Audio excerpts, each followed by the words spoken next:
Tiveram dificuldade nessa atividade de diagnóstico? Como é que foi? Professor, eu fiz uma delas e deu como errado.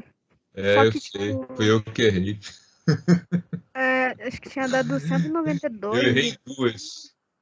É 192 o correto, e tem uma que eu dei uma mancada, que era para aparecer 18 e estava como 8, faltou um.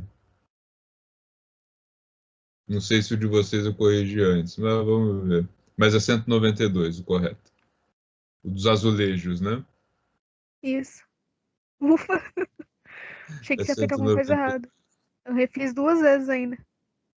Na realidade, essas questões estavam em outro formato, e quando eu levei para o Forms, deu umas zebras aí na transcrição que eu não fiquei atento. Enfim. Mas olha, você está afiado, hein? Não arredou o pé. Tinha certeza que tinha feito. Gostei de ver. Vamos começar então com essa. Eu vou resolver essas questões com vocês para a gente esclarecer dúvidas, tá? A primeira questão, ela é típica aí de primeira lei de Newton, né? Qual é a ideia? Se você está dentro de um carro e esse carro está com uma velocidade constante, você está com essa velocidade constante, né? E para que você pare, para que você saia do estado de movimento e vá para o estado de repouso, é necessário que alguma força atue. Esse é o princípio da primeira lei de Newton, né? Todo o corpo permanece em repouso ou em movimento retilíneo uniforme, a menos que alguma força mude esse estado. Nesse caso, se você está dentro do automóvel, você precisa de alguma coisa que pare você, que exerça essa força. Qual é o papel do cinto de segurança? É esse. Porque se você não tiver com cinto de segurança, quem vai alterar o teu estado de movimento vai ser ou o para-brisa do carro, ou o painel, ou o banco da frente, né? Então você vai colidir com uma dessas coisas. Então o cinto de segurança ele foi colocado ali para que ele transmita a você, né, a força que está sendo feita, tanto para acelerar quanto para desacelerar um carro. Então, quais eram os itens? Ó? Quando o automóvel é freado, a tendência do corpo ser freado também. Isso não é verdade, porque o carro está sendo freado, não você, né? Por isso que você tem que estar preso a alguma coisa no carro que transmita essa frenagem, tá? Quando o automóvel é freado, a tendência do corpo é prosseguir em movimento acelerado. Isso não é verdade, porque o corpo não estava em movimento acelerado, ele estava em movimento com velocidade constante, tá? Depois, letra C, quando o automóvel é freado, a tendência do corpo prosseguir em movimento. Isso só não ocorreu porque o centro de segurança realizou uma força contrária ao movimento do corpo, que era a resposta correta, né? Aqui, a tendência do corpo ser desacelerado junto com o carro não é verdade, e acelerado junto com o carro também não é verdade. A única resposta correta era aqui a terceira, tá? Alguma dúvida nisso, gente?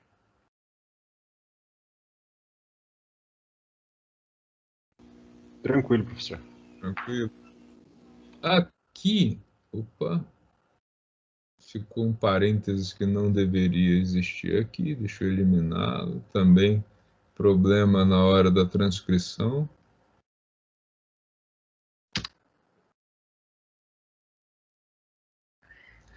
Número 2, corpo de dimensões expressíveis, que durante 10 segundos foi acelerado com 2 metros por segundo ao quadrado de aceleração. Então, olha só, o que acontece num caso desse tipo?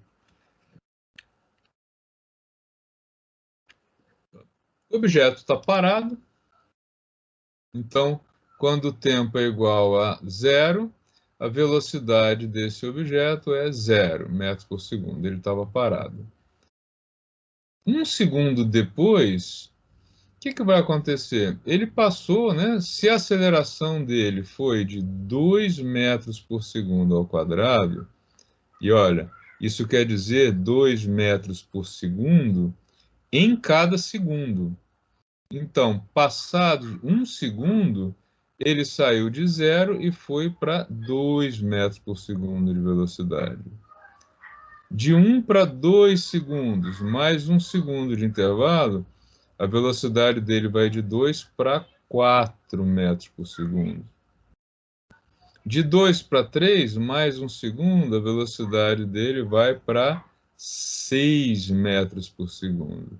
De maneira que, quando chegar lá no instante 10 segundos, ele foi para 20 metros por segundo. Tá? Só que todas as respostas possíveis estavam em quilômetro por hora. Então, era necessário aqui ou converter a aceleração para quilômetro por hora ao quadrado, que não é muito confortável, ou transformar o resultado final de 20 metros por segundo para quilômetro por hora. E aí vamos dar uma revisada nessa transformação de unidades que, pelo que eu vi, algumas pessoas ainda ficaram com dúvida nela. Então, vamos fazer isso devagar aqui. Olha só. Quilômetro. Quilo é 1000. Então, quilômetro é igual a 1000 metros. Ou, o que fica mais fácil para trabalhar, 10 a terceira metros, tá? Hora. Uma hora tem 60 minutos, que por sua vez, cada minuto tem 60 segundos.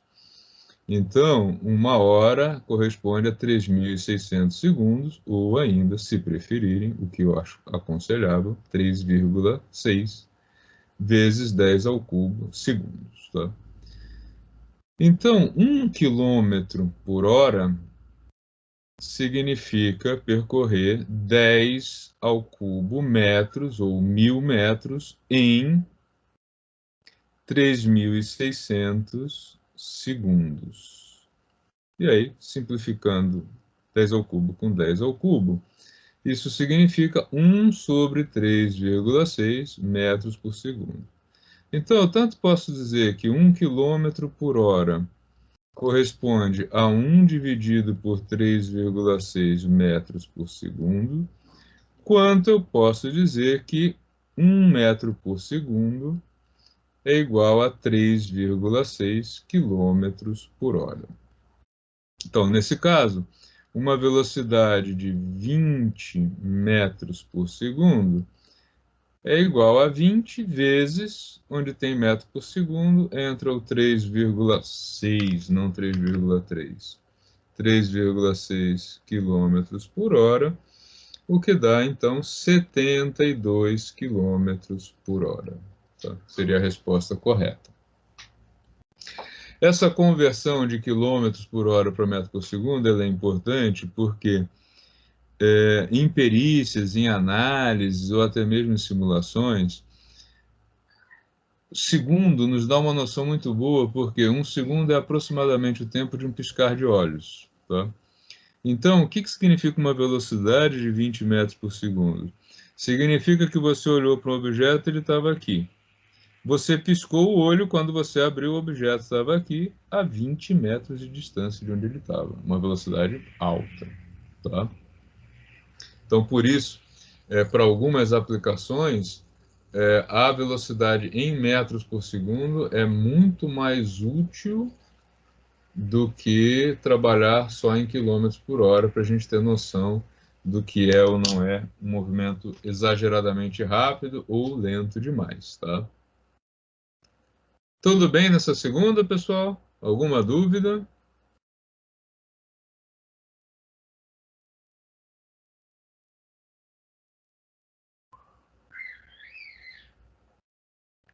Legal. A questão número 3, ela fala de um corredor que consegue percorrer uma distância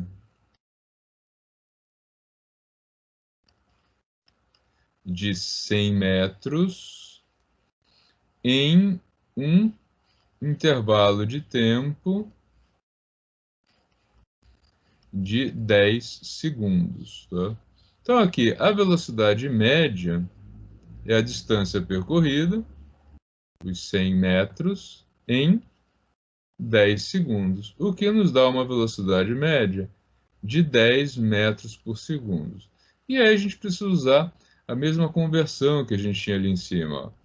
Lembrando que quilômetro por hora é igual a 1 sobre 3,6 metro por segundo, ou ao contrário, metro por segundo igual a 3,6 quilômetros por hora. Então aqui, 10 metros por segundo, 10 vezes 3,6 quilômetros por hora.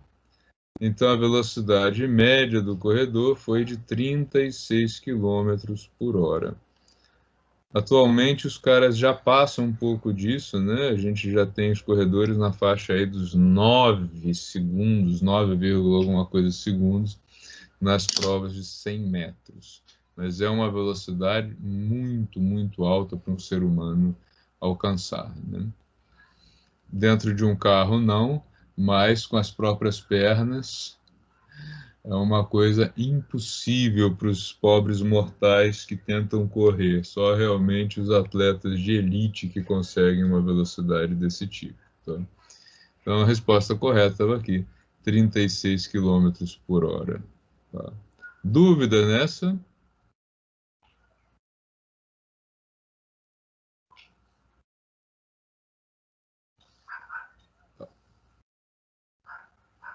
Vocês estão conseguindo me ouvir? Tá ok a transmissão? Tudo certo, professor. Tudo certo? Beleza. Deu uma mensagem aqui de baixa velocidade de tráfego. Bom, Deu certo, tranquilo. tranquilo. O número 4 era mais, né, conceitual, mas a ideia é a seguinte: o que acontece quando um corpo cai de uma certa altura? Ele ganha velocidade, né? Queda livre, vocês devem ter visto isso com. Foi o Christian que deu aula para vocês no semestre passado, né? Aqui com 30 metros. Mas, independente da altura, eu não foquei ali nessa questão em números, em cálculo, né?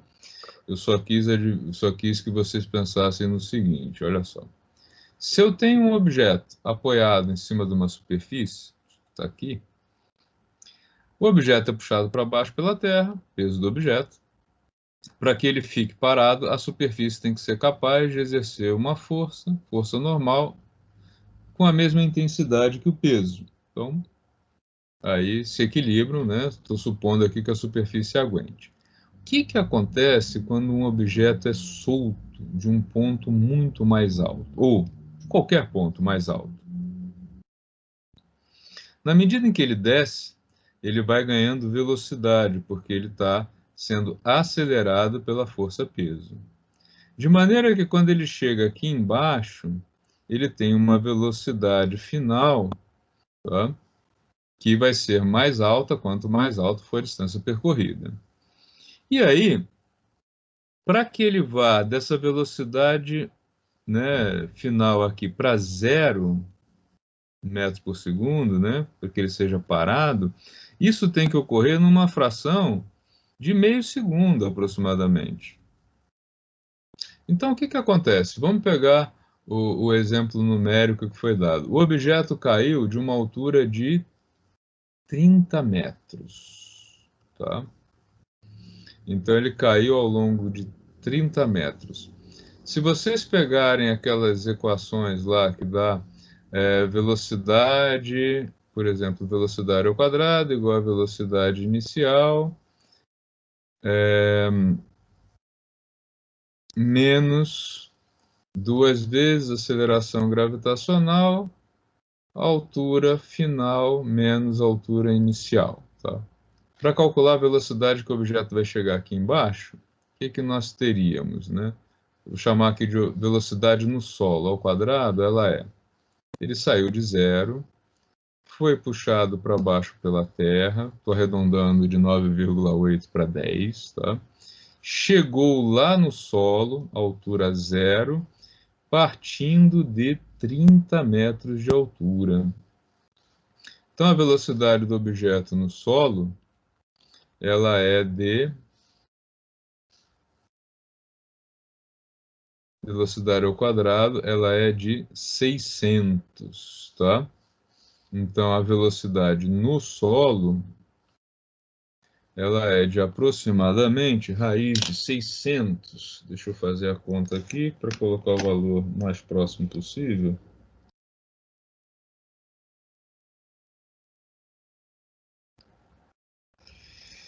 Aproximadamente 24,5 metros por segundo. É a velocidade com 30 metros, tá? Então, o objeto chegou lá embaixo com aproximadamente 24,5 metros por segundo de velocidade.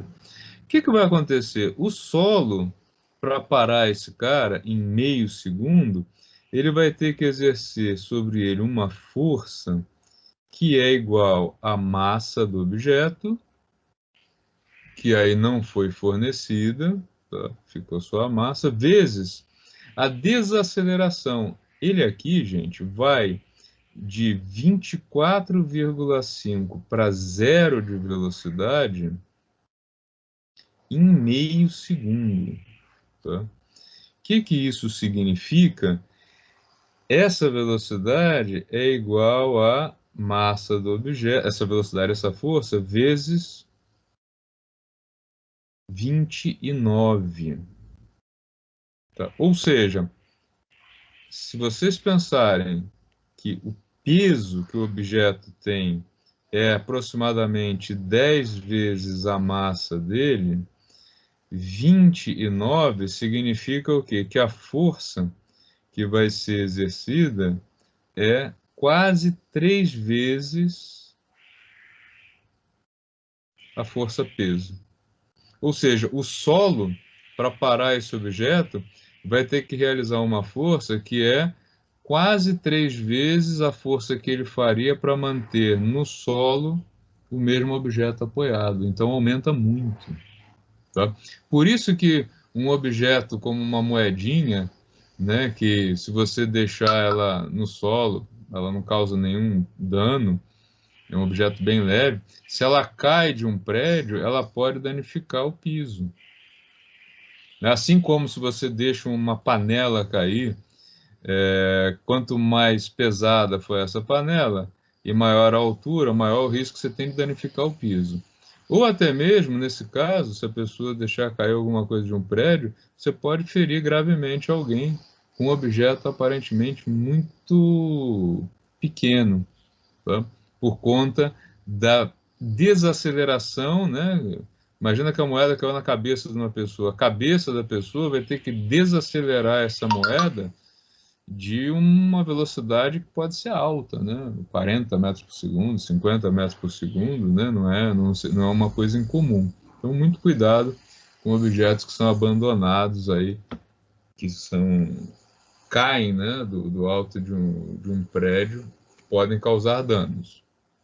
Então, qual seria a resposta correta?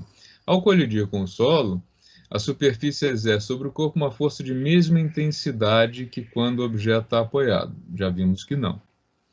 Ao colidir com o solo, a superfície exerce sobre o corpo uma força de intensidade menor do que exerce quando o objeto está apoiado. Não, é maior. Ao colidir com o solo, a superfície exerce sobre o corpo uma força de intensidade maior do que exerce quando o objeto está apoiado em repouso sobre a superfície. Tá? Então, seria a resposta correta. Aqui fala em intensidade menor, aqui intensidade igual. A única resposta correta é a terceira, que fala de que a força é necessariamente maior. Tá? Alguma dúvida nessa, gente? Beleza? A última questão das 5 diagnósticos aí sobre leis de Newton era essencialmente perguntar se você conhece, lembra, sabe do que se trata a primeira lei de Newton. A primeira lei de Newton diz que um objeto permanece em repouso ou em movimento retilíneo uniforme, no MRU, a menos que alguma força seja exercida sobre o corpo que mude esse estado. Então, aqui, a primeira lei de Newton, a partir da primeira lei de Newton, é totalmente correto afirmar que, quando a soma de todas as forças que atuam sobre um corpo for nula, o corpo permanece em movimento retilíneo uniformemente variado. Não é verdade. Ele permanece em movimento retilíneo uniforme ou em repouso. Tá? Segunda opção. Quando a soma de todas as forças que atuam sobre o corpo não for nula, o corpo permanece parado. Errado. Para o corpo estar parado, a soma das forças tem que ser nula. Quando a soma de todas as forças que atuam sobre um corpo for nula, o corpo permanece em queda livre. Totalmente correto. Totalmente incorreta, né? Quando a soma de todas as forças que atuam sobre um corpo for nula, o corpo permanece sem sofrer a ação das forças de atrito. Meio estranho, né? Isso aqui não faz nenhum sentido. E aí, a última correta. Quando a soma de todas as forças que atuam sobre um corpo for nula, o corpo permanece parado ou em movimento retilíneo uniforme, era a resposta correta. Tá? Não estranhem se a ordem das alternativas muda, porque o Forms faz isso. Tá? A gente pode deixar que ele vá aleatoriamente colocando as respostas, então cuidado. Nossa, eu marquei a C e errei, mas eu marquei a C e acertei. É porque o que você viu como C pode não ser o mesmo que o seu colega viu, tá? Mas ele não erra na hora de computar se acertou ou errou, porque não é atrelado à ordenação, não é tipo um gabarito, né? A gente marca a alternativa correta, independente do ponto em que ela esteja aparecendo, tá? Não tem esse risco, não. Então, no geral, como é que vocês foram, né? A primeira questão, só uma pessoa se confundiu. Na segunda questão, muita gente comeu bola, né, 72 km por hora.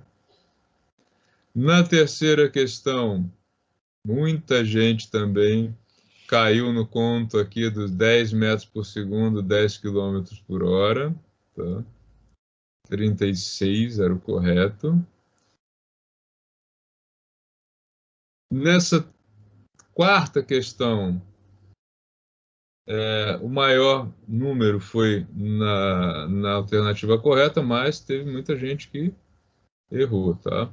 Então, revejam isso com atenção, isso é um conceito importante.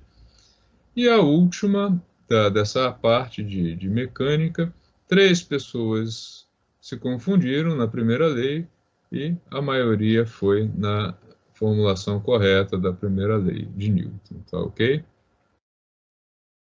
Dúvidas, algum comentário, alguma pergunta?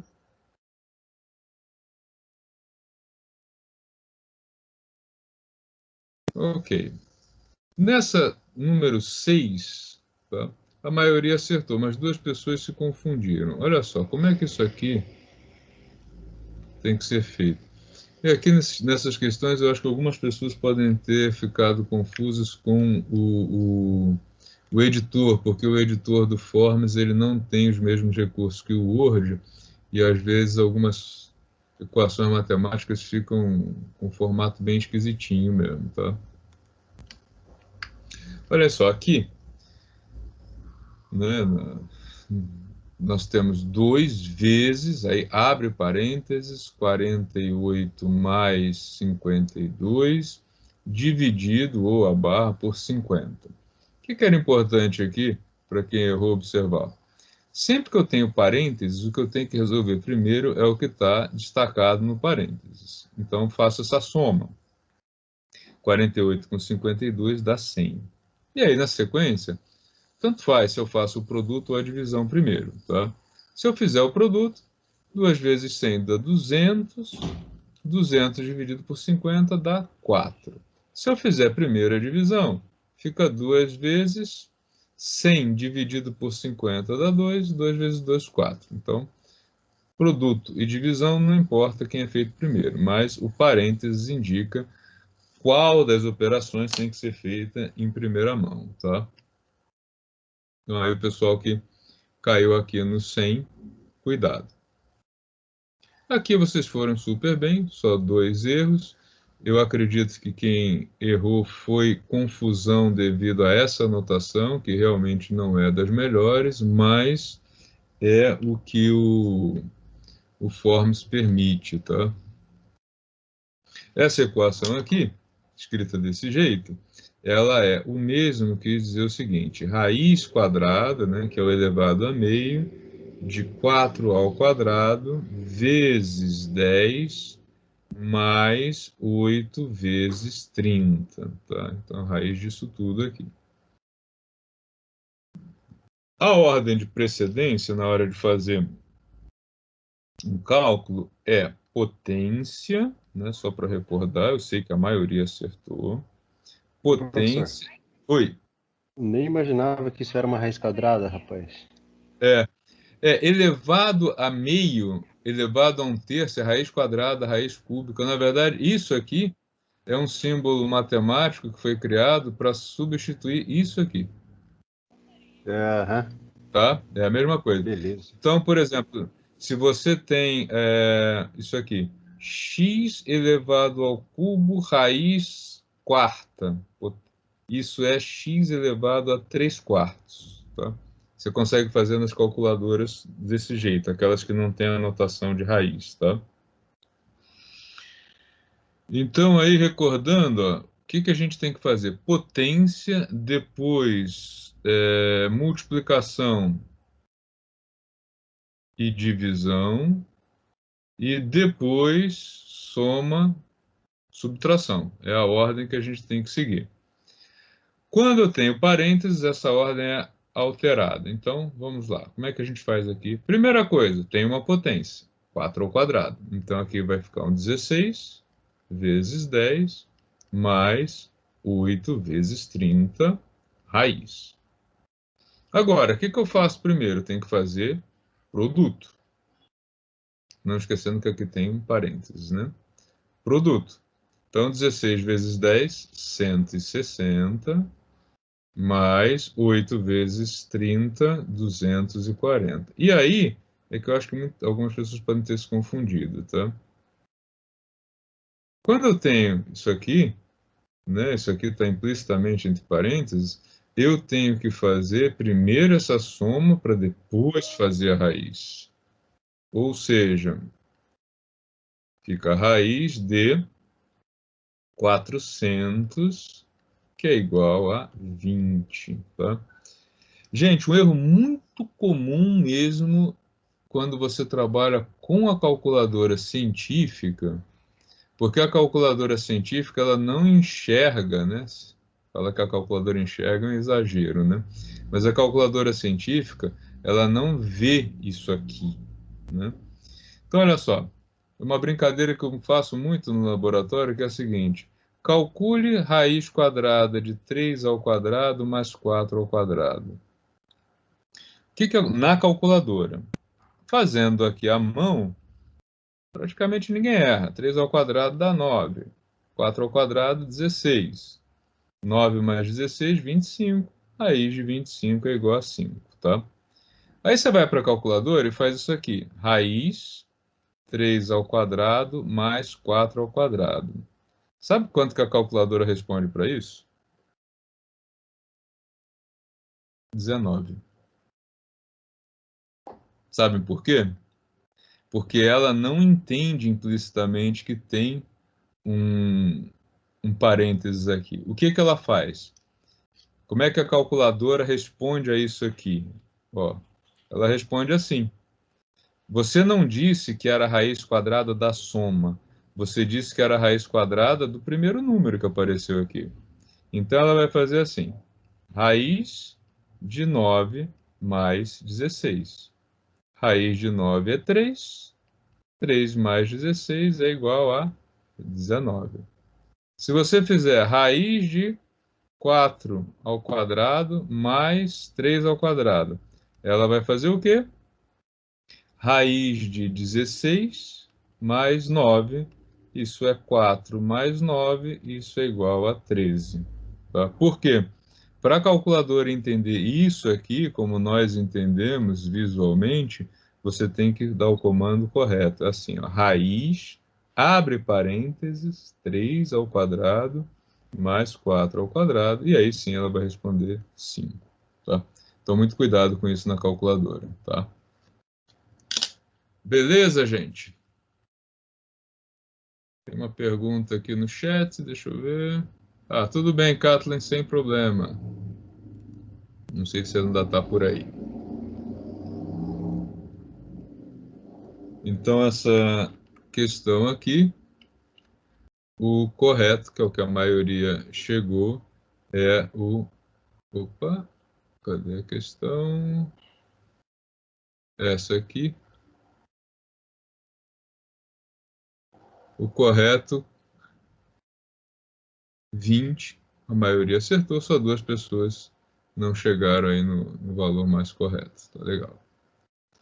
Depois, 2 questõezinhas sobre... Essa aqui tem um erro, essa aqui. Não é 8%, é 18%. Foi essa aqui que veio com erro, por isso muita gente deve ter errado, porque não chegava na resposta correta.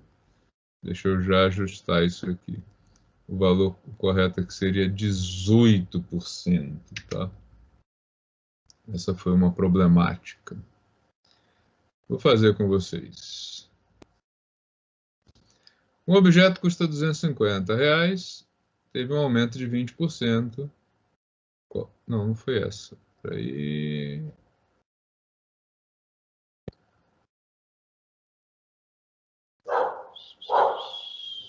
Não, tá certo. Essa aqui só um erro. Tá, número 9 que tinha um erro no enunciado. Essa aqui é bem simples, né? 250 mais 20%. Vamos só ver aí para a minoria que errou como é que faz a conta. É bem simples, tá? O preço inicial... Minha cachorra resolveu brigar com a cachorra do vizinho. Isso é ótimo. Durante a aula, dá toda a diferença, né? R$250 de preço inicial. O aumento vai ser de 20%, ou seja, 20 para cada 100, né? 0,2 de 250. É o mais fácil fazer 0,2 vezes 250, e isso dá 50. Então, o preço final, pós-aumento, os 250 mais o aumento de 50, preço final, então, de... Deixa eu colocar a unidade aqui. Preço final de R$300. Quem errou ficou com dúvida ainda nisso? Só um aqui marcou o valor de 275.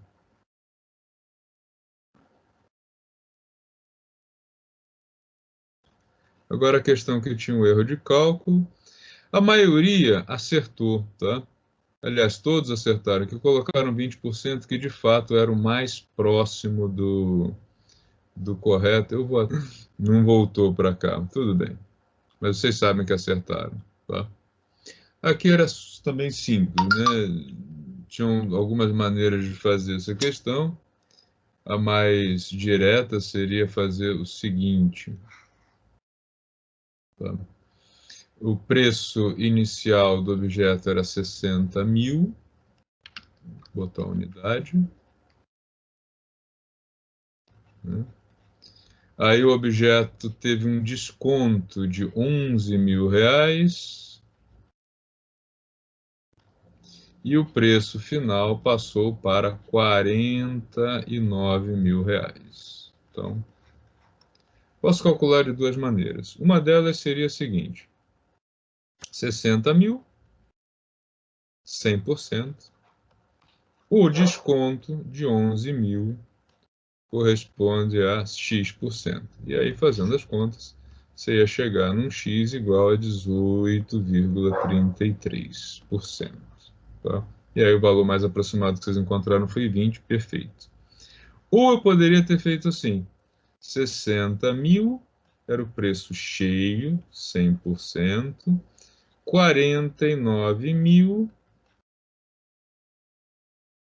o que eu quero descobrir, vou colocar Y para não confundir. Tá? Quando eu fizesse esse cálculo, eu iria chegar a um valor de Y que daria ali 80 e poucos por cento, né? 49 por 60.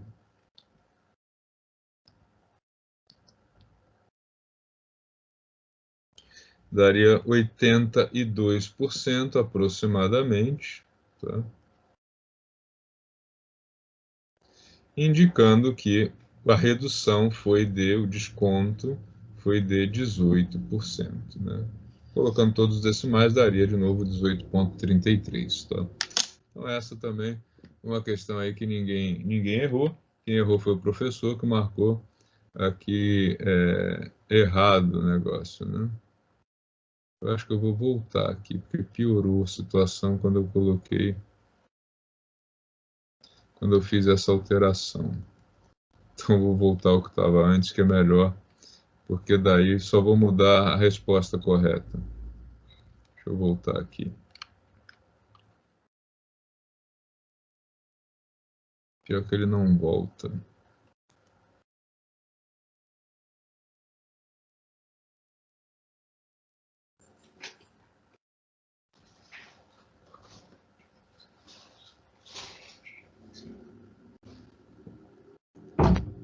Então, aqui, deixa eu voltar ao que estava antes, o 8%. Vou voltar aqui ao 20%. Para que não fique errado, para que esse valor será necessário obter um desconto de... Vou colocar só aqui o aproximadamente, só para não ficar chato com o professor que vai assumir, ele vai dizer que eu errei tudo, né? Tá bom, e aí vocês ficam com a resposta correta. Beleza? Dúvidas, pessoal?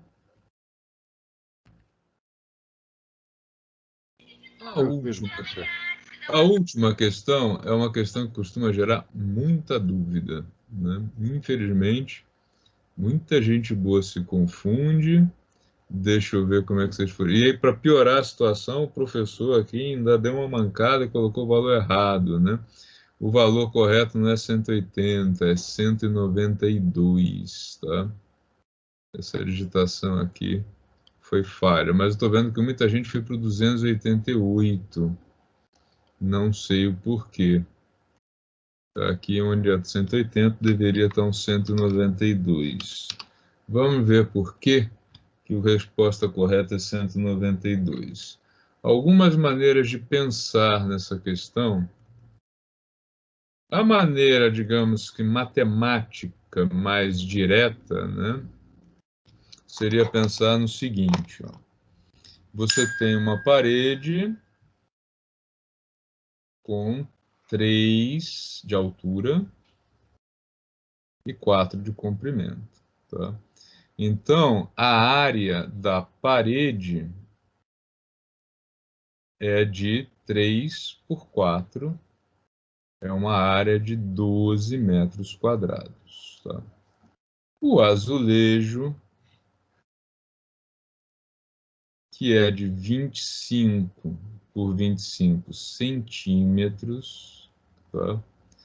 Tem uma área de 0,25 por 0,25 metros. Isso dá um 0,0625 metros quadrados, tá?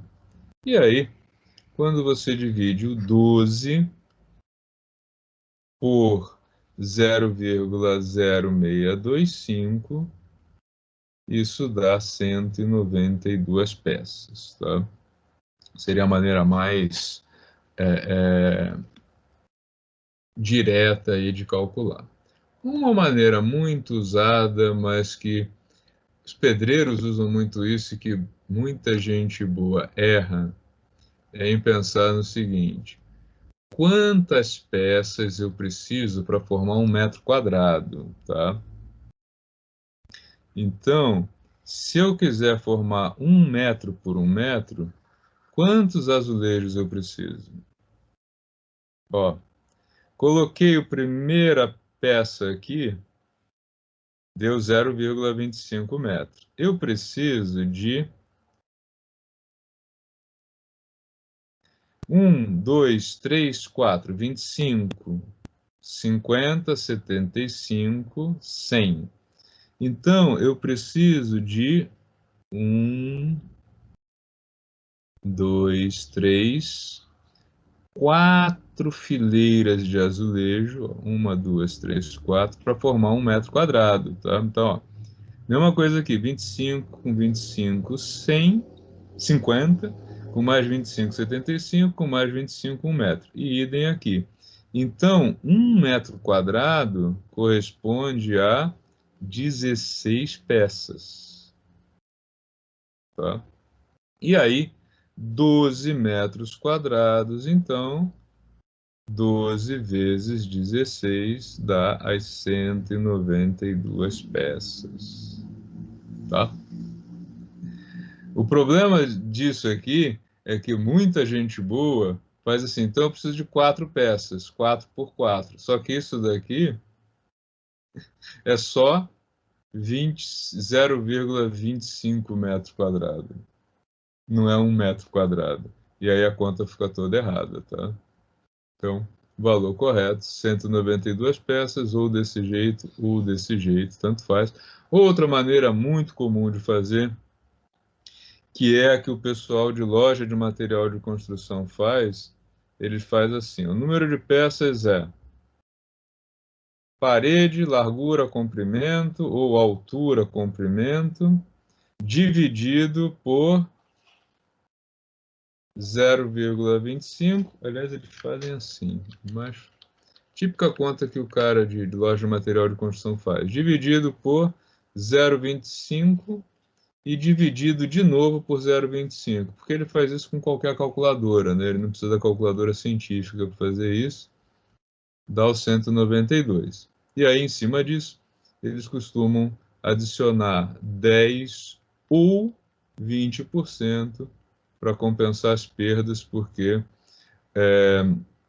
a parede normalmente, dificilmente você vai ter esse número exato, né? Sempre dá um valor fragmentado, e aí ele acaba colocando recorte, perdas e tal, eles jogam 10 ou 20%, tá?